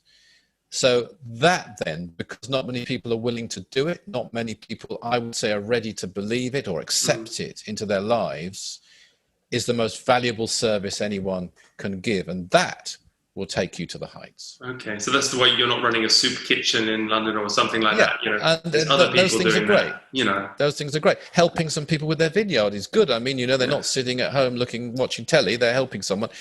But, you know, you've got to serve in the most potent way because I always remember Albert Schweitzer because my mother used to read to me as I was growing up. It's sort of ingrained into me. You know, here was a man who was a brilliant organist, a great theologian, but he realized he could do more good if he learnt medicine, in his case. And not only learnt medicine, go out and live in a leper colony, having learnt medicine. And that's exactly what he did. You know, and you've got to take your hat off to that. It wasn't his chosen or his, you know, preferred occupation, which was, as I say, music and theology. But he said, this is how I can help. Now, in this day and age, I'm here in the Aetherius Society because I believe that's the most effective way we can help our world. Right. And indeed cooperate with higher powers. And indeed, most importantly, actually, help the planet herself as a living being. You know, if I didn't believe that, be different. But people have to make their own judgments. But when you find the way that you can make the biggest difference to the whole, that's going to take you to the heights if you do it. I've heard it said that the 12 blessings is the most powerful tantric yoga technique ever, even in the mystery schools. It's the most powerful technique you can learn. Right. It's the greatest spiritual practice. I've never heard it described as tantric, as a matter of fact, myself. I've never heard that word used. I thought tantric means like combining the many yogas. So tantra is something that combines. So karma. I think probably tantra is used in perhaps different ways by different people as a word. Yeah. But it's certainly a yoga practice. And I must give credit there, not only to the Master Jesus, but to Dr. George King. Because you're familiar with the 12 blessings and you know it's a set of 12 practices, obviously, and they're all blessings. And it takes, as Master Jesus once said, it introduces a cosmic concept or introduces the cosmic awareness or realization through that text. If it had been just left, though, and I'm sure the Master Jesus would have known that it wouldn't just be left like that, it would have been just a much greater version, if you like, of the Sermon on the Mount, an extension of that. They don't practice the Sermon on the Mount. They read it in church or at home. It's Dr. King who turned it into the practice that we use. Really? It's something that I didn't realize that until a couple of years ago. And I remember phoning Brian Kniep up and said, you know, and I made the point, and he hadn't thought about it quite like that. And that's an example actually of the humility of Dr. King. He always let it say, you know, the practice, it is a practice brought to earth by the Master Jesus, that's for sure. And you know, I'm sure the Master Jesus knew, but it was Dr. King who said, you know, raise the hands, visualize the white light. It's not in the text. Really? Oh, it's not in the text delivered by the Master. You've got the book, haven't you? And you've heard it, maybe. Because it's combined of headline. There's a headline, the blessing, the line. Yes. And then there's a part of what's the second? Some piece? Words. Yeah. Some words. There's some text. And then there's a prayer. A prayer, yeah, that's very true. And it was delivered like that, and it could have stayed like that. And what would we have done with it if Dr. King hadn't said, visualize white light, raise your hands, do the blessing, send it to the group soul, leave a pause, then do the prayer. It's he who made it. what it is. And he never, ever claimed that. He never went around saying that. He just did it. And I'm sure the Master Jesus knew he would do it, by the way. But you won't find a transmission from the Master Jesus which says, raise your hands, visualize the white light, going out through the palms, out through the... That's from Dr. George King. Because the way it works is structured is, it starts with the first 6 blessings are to the... After the 7th blessing is the Mother Earth. Yes, it gets more cosmic from the 7th. Yeah, right. That's true. So you send out power to the being with the blessing, and you get power back, and then you send it out to the next level up, and so it's a magic. And again, all that's been explained by Dr. King. That's all his explanation. Right. And there's also some commentary in there by Saint Guling before each one. But essentially, it was turned into this wonderful, wonderful practice. And you're right, it's one of the greatest practices, if not the greatest practice any of us can do in these days. And if you can go to a holy mountain and do it, if you're able to do that, all the better. But the best place to do it, if you can, and most people can't do this because they may not be in a town or a country where they can do it. But if you can do it at the Operation Prayer Power, that's now its greatest use, actually, of all. Because then it's working directly with cosmic intelligences who manipulate the energy themselves. So there's a 12 Blessings website, 12 Blessings. 12blessings.org, and we do online services, and people can join in, and hundreds of people do join in. You don't have to be a member. A lot of the people who join in aren't members. Some of them are brand new, and you're guided through it. So yes, 12blessings.org. It's a wonderful practice, and it will benefit the world tremendously. And by sending energy out to the world, we're improving conditions in the world, but it will benefit you as well. And I would say, most importantly of all, it will help the planet, the Mother Earth, because she is waiting for humanity to change. She's holding, she doesn't have to, but she is. And so the more we can help humanity to change, the better from her point of view. That, to me, would be the greatest motive of all for doing the 12 blessings. And it's also, there's a 13th blessing because not many people, not even no Christians. Doesn't call it the 13th, but yeah, the last blessing, yeah.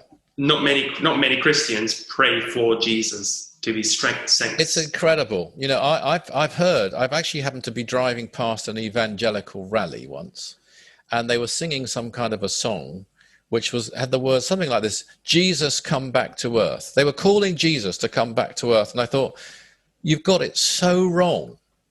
How bad was it the first time? And you want him to come back into this? Yeah. It's so wrong. And that's where they could learn a bit from the East, actually, and some devotional appreciation. Sending energy to the... Yeah, we know why. But there's faith, there's reverence, and all of those things. But this last blessing you're talking about, which was actually composed by Dr. King himself, delivered by Dr. King himself, is for the Master Jesus, not asking him to do anything for us, thanking him for the incredible sacrifice he made. And he was on earth for hundreds of years after the resurrection. He stayed here. He's still here. He's still here now. And if you do the 12 blessings with other people, his presence will be there. Yeah. And you can feel it. It's the most beautiful. I always think the Master Jesus is such a beautiful intelligence. What we know of him, what we grasp of him, that... And when I say him, by the way, there's no necessity to believe he's any more male than he's female, by the way. He was in a male body to do a job on this earth. For karmic reasons. So backward. Well, because we're so backward that if you came as a woman, that it would be very, very difficult to do certain types of job. And I do believe that's one of the reasons a number of avatars have had to be men. I'm not saying they've all had to be men.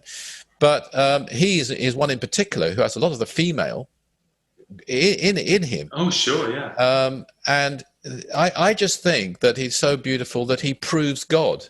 That's such a beautiful, wonderful being. And if you hear his voice, which you can do on the 12 blessings, you can get it in audio form. It's absolutely beautiful. And how can you hear that? This is where I'm coming from. Say, No, there's no such thing as God. I've known people to hear that voice and they weren't even told who it was, and they said, "That's Jesus." I recognize that somehow. It's incredible, yeah. And I've also listened to many of your, because you have your own podcast, your Aetherius Radio Live, and you've had an hour on each of the blessing, and an hour on each of the freedoms. If you go back those podcasts. I'm sorry. Yes, I know what you mean. Yeah, we do. Yes, so indeed. You've gone so deep into each one of those. It's incredible. Actually, I would say that the lectures that Dr. King delivered on the 12 blessings and especially the 9 freedoms. I'm listening to them now. I'm checking them. Okay, I mean, they are tantamount to transmissions in my book. They're not transmissions per se, they're him. But some of the things he says there are as great or in the same league as some transmissions that have been delivered, even some aspects of those transmissions. They are truly outstanding, and they go, and it proves again how advanced he was and is, the way he could, explain it all. Just deep, profound occult truths. I mean, you have to study. You can't appreciate them unless you're really you've studied metaphysics, and then because it's just very profound, and that's one of the hallmarks of truth, isn't it? That it is, but he doesn't complicate things, and he tries to keep, and did succeed in keeping things very articulate, very easily understood, avoided using complicated phraseology, so you can understand it at a level. And then as you go through the years, as I said to you earlier, I suddenly read something, oh my goodness, that hits me what that meant now. And I've read it many, many times before. So you don't have to worry about that. You can start in and you'll find you never tire of going back. It's extremely rewarding, and you're sort of unveiling layers upon layers upon layers. One communicator, because the 9 freedoms was delivered by the Master Jesus, the 9 freedoms was delivered by Mars Sector 6, and the 12 blessings by the Master Jesus. There is another communicator who doesn't get so much of a mention because he didn't deliver one of those 2 texts, but has delivered possibly more transmissions than any other, and that's the Master Aetherius. And some of his wisdom is very multi-layered. In fact, Dr. King told me that with the Master Aetherius, there's always at least 2 meanings in everything he says. And there could be more than that. And he talks, as I'm sure you know, in a very simple way, a very approachable way. He talks to you as though he's telling you something you always knew. It takes you into his embrace, really. He doesn't talk down or at you. He's very direct. He's not always seeking to be popular. Sometimes he can be generally, he's extremely encouraging, but he can also be disarmingly honest as well. But you do find from his text, I mean, I'll name one, From Free Will to Freedom. In there is a passage which is extremely advanced, I believe, exposition on Kundalini and the chakras. And it's not given in that way. You could read it without realizing that at all. But in fact, it's there, and it's very clear the deeper you go into it. So, unlike, say, some sort of mystical, the old mystics, the sort of from France and England and other parts, they used to write in a very complicated manner whereby you could hardly discern much from even some theosophy at all.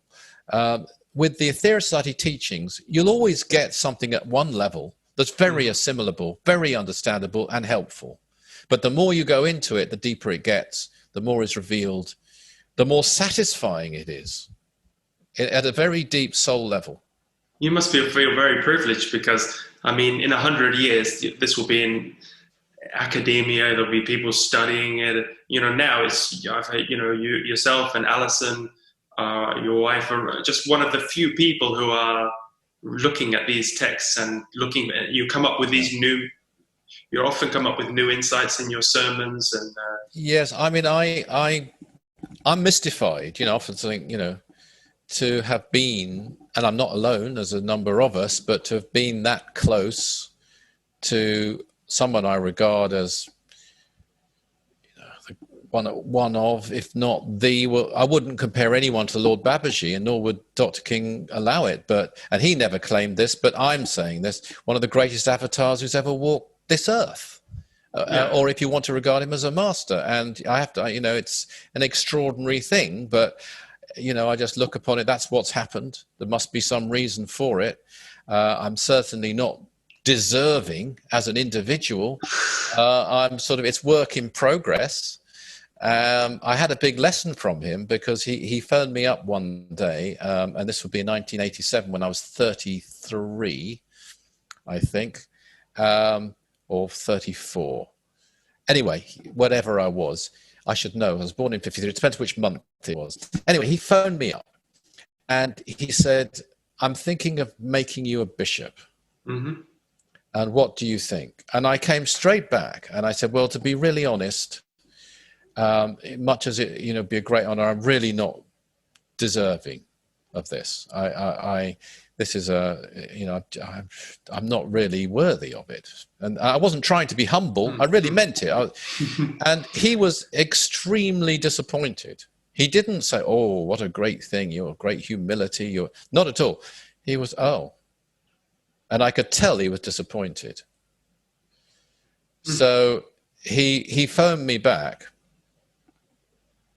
about something, and I realized I'd spoken out of turn. So I sort of said to him, look, I think it would be good for the UK to have a bishop over here. Yeah, you were young. There were older members than you. There were many older. You were the youngest. I wasn't as pure, as spiritual as I should have been. That was my view, and I'm sure it's true view.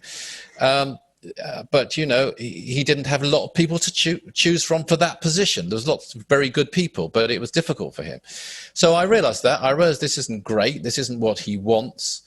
As a matter of fact, he went off, and then, because it wasn't just me, it was his wife, Lady Monique King, as well. He was going to consecrate, and eventually did consecrate. He checked with the Lord Babaji without me knowing, and he approved it. And he came back and told me. So I thought, look, okay. So I said, look. So he was chatting to the Lord Babaji about. Listen, do you think Rich? That move. Yeah. Well, it had to be someone. I was thinking that's about the way I'm looking at it. No, this isn't an exposition of me at all. This is just the way it was. So I learned a big lesson, and I said to him, okay, it's up to me. I said it'd be very good for European headquarters to have a bishop and have one there. It's very good. It's a great honor, and it's up for me to go out of my way to deserve it. That's what I said to him. Future, He said, and then he said, that's the right attitude. Because it's no help to him being incredibly humble. Oh, no, I'm not worthy. How does that help him? Even if it's true, which you're definitely not worthy. I mean, yeah. Exactly. And it's work in progress now. That was then. Yeah. And I'm still working at it. But it was a big lesson. And that's what I'd say to people. Anyone can do anything, even if you're not worthy of it. If it's come along, it must be a karmic moment, and it must be possible. Because I've come across this with the Aetherius. I think people say this is advanced, this is difficult. I don't think I can do it. I don't think I'm able to do it. I do believe it. It's a very small organization. I mean, people don't appreciate it. It is small, and it, and we can do a lot with a small number, but obviously the more the merrier of the right. But I will say to them, look, it's come along, so you must be able to do it, whether you're worthy or not. Yeah. Or it couldn't happen. That's a karmic impossibility. And I think people can be encouraged by that. I was thinking about your position, and from reading the biography, which is a fantastic read, and that I don't know if you have any past life memories, but Dr. King must look at you and be able to see, know what you had for breakfast, many lives ago. And so he probably saw that, you ran a monastery in France very well, in the last time around, and you ran a huge in China. You were in charge. You were serving the king very well there. And so he didn't he told me and Monique one place that we'd been, one certain country that we'd both been. Okay. I have a few memories. And there is one particular person I actually remember being. And he did mention that person to me more than once. Mm. I remember that person was killed while doing their work. And I do remember him saying, I went to him once to defend certain people who had made a mistake, which wasn't always helpful to him. For me to do that, because he knows about people far better than I do.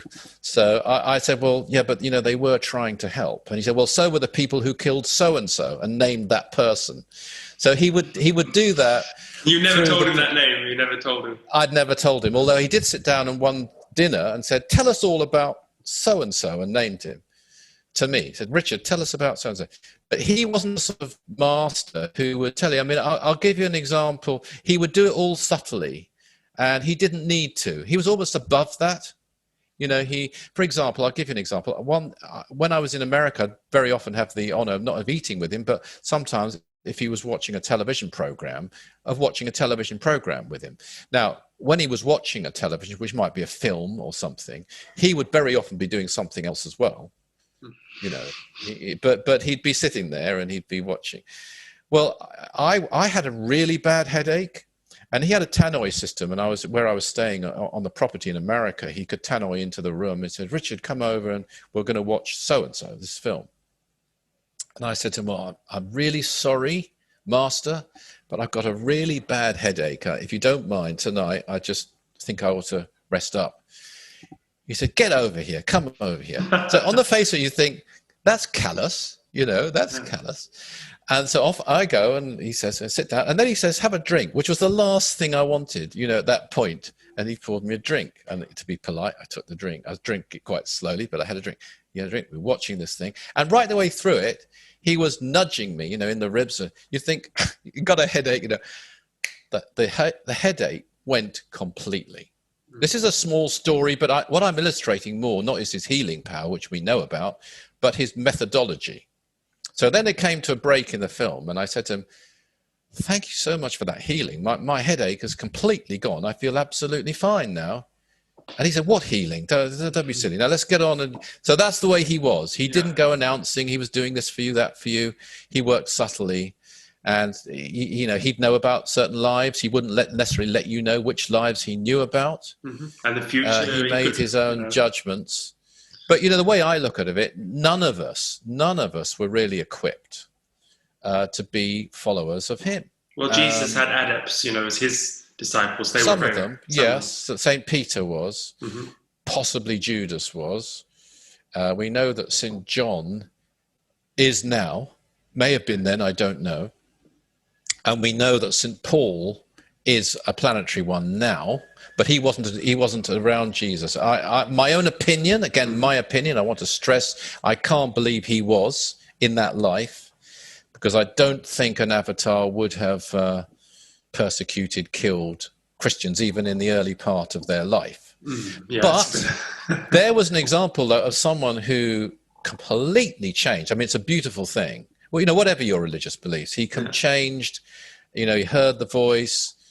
We all know the story of Damascus, blindness, changed completely and became the most vigorous, possibly other than St. Peter, and, campaigner for the church and the spreading of the message and on earth, and for all I know, he may have had lives after that, but he's certainly a planetary one now. But yeah, I get your point. It's all about karma with Dr. King now. Everything was karma. Everything was karmic. Having ordinary people as a he did. And since we're being honest, some people couldn't or felt they couldn't cut it and didn't stick around him for one reason or another, particularly if they were at the highest levels or got very close to him. It was hard work. It was hard work. It was extremely demanding. And, he didn't say this at all, but I always feel none of us really fully lived up to his expectations of us. But it's not something that he said to me, that at all. He was very generous. In fact, one thing I discovered a few things actually, about that. And one was that he could be very forgiving. He could be strict, as I mentioned, very strict and demanding. I'd get a phone call, I want you here in 20 hours, not 24 hours. Get over here. I need you now. To America. Yeah, I might die, he would say. You know, he never took anything for granted. He had a dangerous mission, and I'd be up and I'd go, no matter what else I was doing or not doing. So if you were in that sort of close circle with him, it was very pressured. And the people who looked after him in Santa Barbara and so on, they were on call all the time, 24 hours for him. I was on call 24 hours a day, but I wasn't always in the same country as him. So it was a full-on thing. It was a difficult thing. But I did find him also, he could be extremely compassionate and very forgiving. You could make a mistake. I certainly made mistakes, and he would forgive me. And I had to realize myself, because you could easily then be lulled into feeling I've been forgiven by the master, so it's all okay. But it's not. I don't think it is okay. I think it's great. It's wonderful of him, and we can all move on. But I've still got to do something. I've got to make up for that. And that's one of the things I learned. And another thing that I learned, I'll quickly say this, is that he was always right about anything that mattered. He wasn't always right about every detail, every fact. He spoke in good faith. He might get a name slightly wrong, a date slightly wrong, and everyone can misspeak. I certainly do at times. So, but if it mattered, even if initially he made a decision that wasn't quite right, he'd always correct it, and he'd always put it right. And I got very, very used to that. I can give quite a few examples of it. So I did find that after he left us, physically left us, he hasn't left us at all, I had to adjust, because the very best of human beings aren't like that. It was a very unusual quality, extremely rare, if not unique. Wow, it's incredible. I mean, I hope your biography is coming out soon, because that's, if Peter and Paul and John had... well, I'm not a planetary one. I can assure you of that.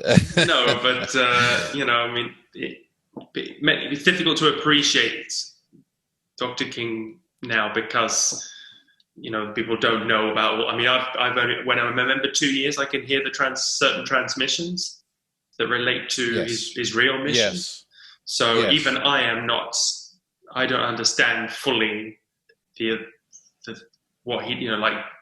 Jesus was here for the teaching, and also for a much more important mission. Basically to die. Yeah, to manipulate karma. And Dr. King had an even more important mission than the teachings are just enough for me now. Stunning. I mean, they're stunning. But I want to give credit to you, Jack, and other people who didn't meet Dr. King. And I give great credit to those people, especially those who really dedicate themselves. And we have some people here in London, and there's some people in other parts of society who are totally dedicated. And they've given up, their financial interests, sometimes their, opportunities in their own private lives, in order to dedicate themselves on this path without having physically met him. And I haven't done that. I physically met him. So I think credit is due to them, and his credit is due to someone like yourself, who's found the society, is out there putting it out. And some ways people might relate to you more than they relate to me. There's things I could teach them, yes. But, they're in the same situation that you're in. So they can relate to it. Okay, you've dedicated yourself to this. You've discovered this. You didn't meet Dr. King physically. Or let's say if you did it on the other realms before you came here. That's not impossible. That isn't impossible at all. You could have even, let's see, how old are you? 43 now. Okay, so you could easily have been in the Aetherius Society before you came to this. The Aetherius Society has existed on the other realms for a long time. So that's all possible. But, I think you carry a lot of credibility, and all power to you. And I take my hat off to you. I take my hat off to everyone. Those who are dedicated, who knew him and have stuck the course, which not everybody did. One or two didn't, but they've come back. And that's not easy to do either, because you have to admit your own errors to yourself, if not to anyone else. And people who, like you found him now. Great. And that'll go on for centuries, I hope. And eventually it will be understood, as it is, I believe, on the highest realms, the very highest realms. I think it's very low, not many population. Yeah, probably so. But I don't think there's anyone there who doesn't accept Dr. King. Doesn't mean they're all their main thing is the Aetherius Society, because they might have other tasks to do for other ascended masters, for example, or something specific. But they will also accept the society, and some of them, I believe, are really studying the texts we're talking about there and are completely committed to the Aetherius Society. And that's a wonderful thought too. That's a wonderful note to end on, I think. Thank you so much for taking the time to speak. Thanks for speaking to me. Yeah, and God bless all your listeners. Well, I have to write a song about this now, so... Yes. I can't wait to hear it, Jack. It'll be longer than the interview. I look forward to hearing. Good luck and take care, and nice to see you. All right, thanks very much, Richard. Pleasure Thank chatting. you. Bye-bye. Bye. Blessed are they who work for peace. They sacrifice their bliss so that we can exist. Their unselfish actions never cease. Blessed are they who work for peace.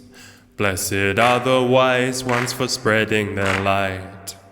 Went deep within and found the peace therein, but sacrificed it all to help us through the night. Blessed are the wise ones for spreading their light. Blessed in the now are they who love. With love for the brothers, they live for others. They know that it's God that we're all part of. Blessed in the now are they who love. Blessed are the planetary ones who left behind their homes to come here alone. They walk unsung inside and shine like brilliant suns. Blessed are the planetary ones. Blessed are the thanksgivers, they turn great tides. Expended energy so that they can see. They send love to the divas and they bridge the divides. Blessed are the thanksgivers, they turn great tides. Blessed are the healers in these days of pain, who lay their hand upon the brow of fevered brothers. The universal power flows through their veins. Blessed are the healers in these days of pain. That was a long one, eh? Well, I hope you enjoyed the interview. Thanks for getting this far. If you can share it, that would be great. Share it with someone personally by email or WhatsApp. It's better than social media. And if you want to hear the song, you can go to Spotify, all the usual places, or my own website, podsongs.com. Thanks to my musicians, Maurizio Sannicol and Massimino Vodza, and my researcher, Dori Verbo. Thanks for tuning in.